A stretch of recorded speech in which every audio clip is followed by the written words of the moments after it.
Hey, so this is the next day in talking to relation to my uh, low intensity CBT in relation to helping with my mood, as I have decided to admit myself for therapy in relation to be able to find improvements because we all have moments where we don't like to reveal ourselves, and they don't always feel great.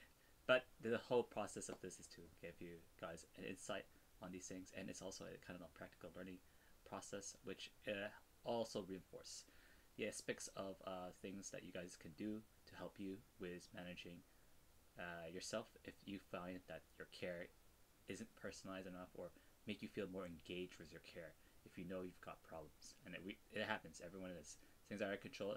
Life is going to be a bit.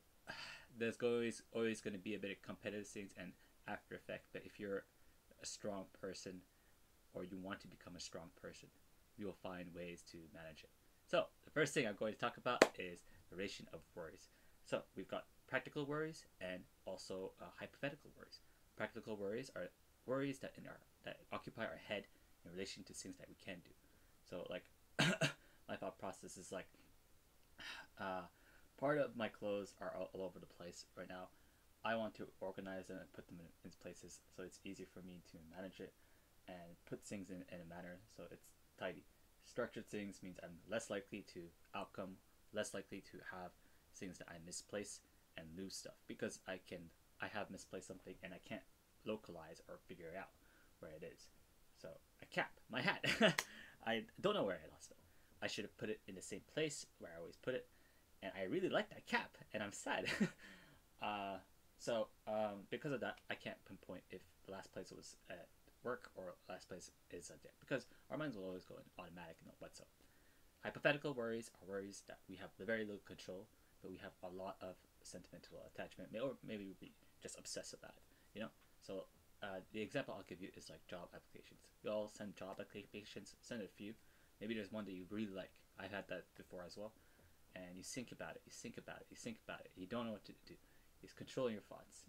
You have to organize your time. You're thinking, when is that gonna come? So that's the aspect of a hypothetical worry. The distinguishing aspect of a word journal, it comes in lines of being able to distinguish if you're talking about um, what you're doing, when you want to record it, the situation describes us, and how your level intensity of worry.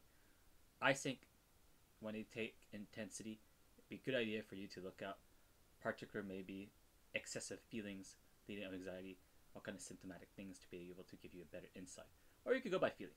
To be honest, it's more for the physician to kind of give you an insight on those things where it becomes to the point where it's too much, right? And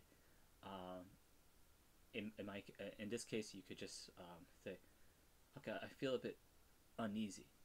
3, 4, right? So it's not a very specific thing. It's more someone that's kind of like studying and rehearsing to be more specific on this. And where it comes down is just like you always structure things.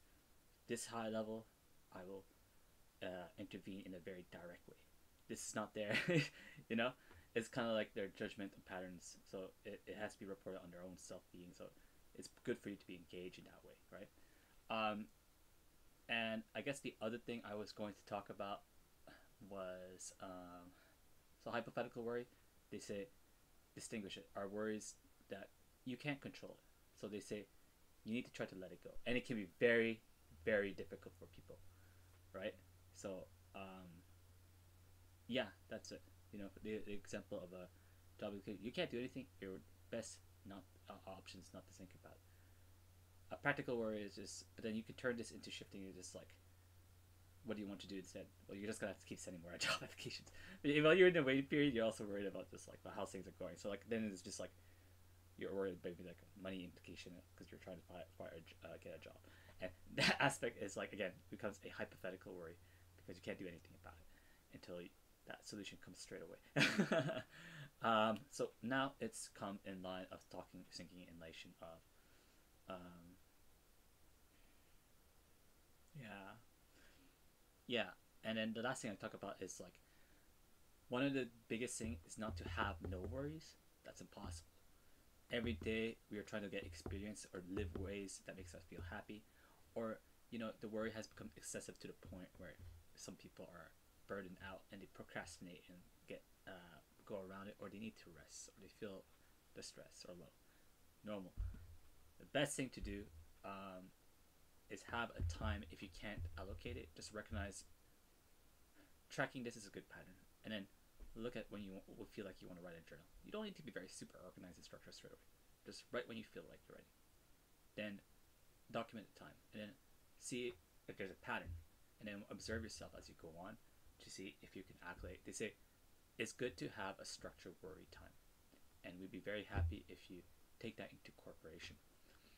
I think that summarizes the first step on talking about a application of CBT on managing my current mental stress. Thank you.